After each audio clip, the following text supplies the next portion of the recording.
All right, you guys, how you guys doing today? I hope you guys are all having a good day. Today's Sunday. Ooh, let me rewind, go back. Today's Sunday. Ripped my shirt, working on the truck today.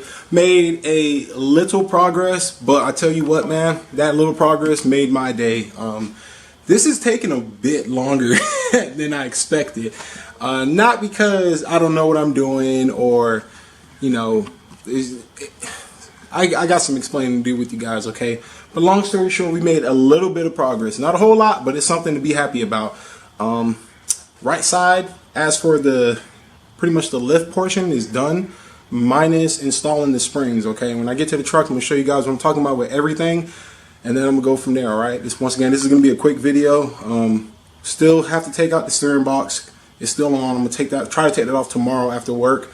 That way when the new one comes, or the refurbished one comes, I can just put it in the box, ship it off, get back my freaking $180, $200 core charge, because it was only 90 bucks for a steering box, but the core charge was like 200 or something. It was like 200, I think it was like 180 or 200 bucks. It was a lot. So I definitely want that money back. So we got that done. I did a little undercoating also.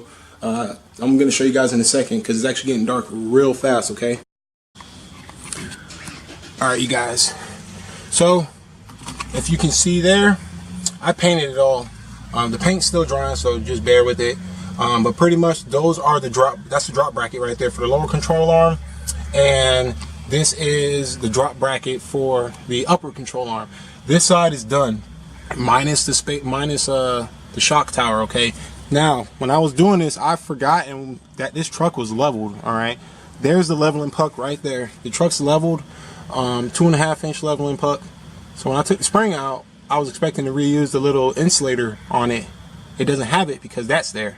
So I had to go, I went on Amazon because that's the fastest shipping I can get with Prime. I ordered 2 new of those pucks, and I'm going to take that one off. The other side is already off, but I just wanted to show you guys that, okay?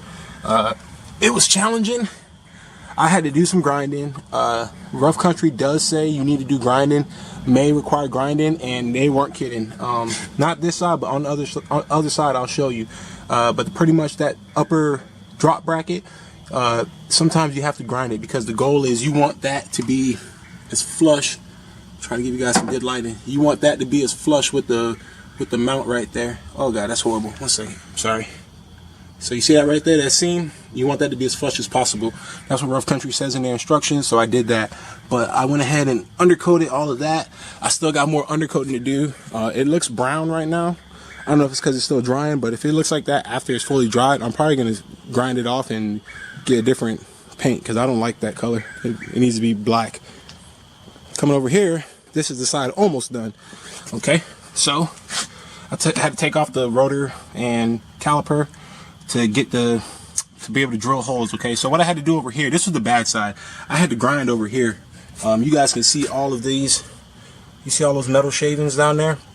Yeah, that's from drilling out these holes, okay? So what happens is this fat hole, I can't use my hand because that fat bolt right there, you put it through and tighten it down, you're good, okay? Now there's 3 other holes here, and on the other side, these 3 other bolt holes, you got to drill through the axle bracket.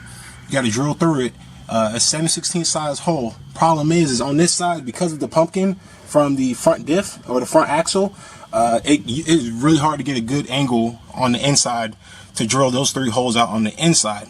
So I ended up getting, instead of a 7/16, oh, by the way, I bought a 7/16 bit because I didn't have one and I snapped it. So I ended up getting a 1/2 inch bit.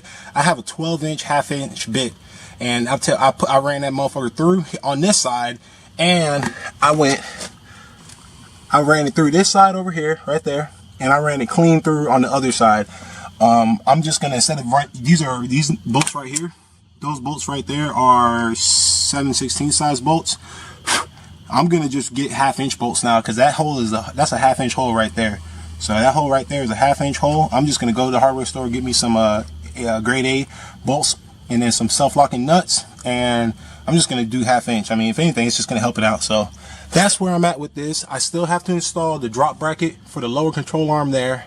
That also requires some modification. I had to do some grinding because it wasn't sitting up flush. So the problem is here is that it's not that Rough Country makes a bad lift kit. The problem is that Rough Country, because Dodge kept the same suspension from like what 94 all the way to what 2010, 12, 13, I don't know. The problem is that they can make it to spec. They can make it down to a T, but the way a 98 frame is, even though it's identical part numbers, same components, the way a 98 frame links up is not going to be the same as a 2008 is. And that is why they mentioned that they might have to do some grinding, because they cannot make the one perfect fit kit for every single truck. It's impossible. They can if every model truck has a different suspension, but if it's been the same for so many years, so they kind of generalize it, make a generic one for all of them, it's really hard for, let's say, if I had this kit for 08 to slap it on a 2001 and for it to go on 100% clean, it's really hard. I understand where Rough Country is coming from with that. It is what it is, you know. So that's where we're at right now. Still have to do the back axle. Still got to take out the gearbox, okay? So I just wanted to give you guys a nice little update. Yes, you guys, so that was it. You know, right side brackets, I'm telling you, it was 90, it was the hottest day of the year today, and I was outside with a black shirt on. It was rough, but I sucked it up. I didn't care. The right side brackets are done, and the good thing is now that I've experienced the right side, I've already made, like, I've done what I did on this side in 4 hours. I've already done on this side in like 45 minutes, so, or almost an hour. So it's going by a lot better. I'm gonna say it, but I'm hoping the rear axle is gonna be easy. You know, take off the U-bolts, lower the axle, C-clamp the leaf packs, lower the axle, swap out the block, jack it back up, put the new bolts in, call it a day. I'm hoping it goes that good, but you know, shit happens. So definitely, I smell horrible. I'm covered in sweat and just grease, and I feel disgusting. So I'm gonna shower. Thank you guys. Oh, also, that's what I want to mention. Thank you guys so much for all the input you guys given me on the last video when I updated you guys. You guys gave me some really good pointers and stuff about it. That along with motivation. You guys definitely, if I didn't get all of that, the chances of me coming out here today might have not been as good. But because of you guys, I really appreciate it, and you guys gave me some drive to go out here today and get some work done, and I did. I got something done. I can say that. So thank you guys so much. For all the new subscribers, hey, thank you for checking out the channel. I didn't really get a chance last time to say it because I was kind of upset and stuff. I'm not going to try to make it a habit to record if I'm angry or anything, because I feel like that's not good for YouTube.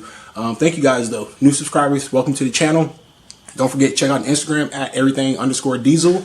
I have a link to the Instagram in the bio, in my YouTube bio page. Definitely, thank you guys so much. I think we're sitting at like 1,100 subscribers almost, or if not already. So we're definitely growing. We're doing good, okay? Also, on another note, one more and I'm done. This month, YouTube call-out challenge, or no, I'm sorry, next month, June 30th, I believe, okay? YouTube call-out challenge is going to be in, where is it in? I forgot. It's in North Carolina. It's about an hour and a half away from me. But long story short, I'm going to be there. Okay. So if you guys are going to be there, or if you're thinking about going there, you will see me there. I'm going to have the camera with me. If you are going and you watch these videos, definitely hit me up on my Instagram. Shoot me a DM. I would love to do a little mini connect there. Maybe, you know, an hour early or something. I've never been to a diesel event, so this will be my first time. I'm looking forward to it. But I would love to be able to meet all you guys with your diesel trucks and stuff. Get you guys on film. Have you guys talk about your trucks and stuff. I think it'll be badass. All right, so definitely hit me up with it on Instagram. DM me if you guys are going to be at this month's YouTube call out challenge. I heard Greg A is going to be there, so it should be some good trucks there. By no means am I entering, but I will be there watching. Me and my buddy from work, we're going to check it out. All right. So with that being said, until next time, which is hopefully soon, you guys have a good night. Take care. Have a good week. God bless.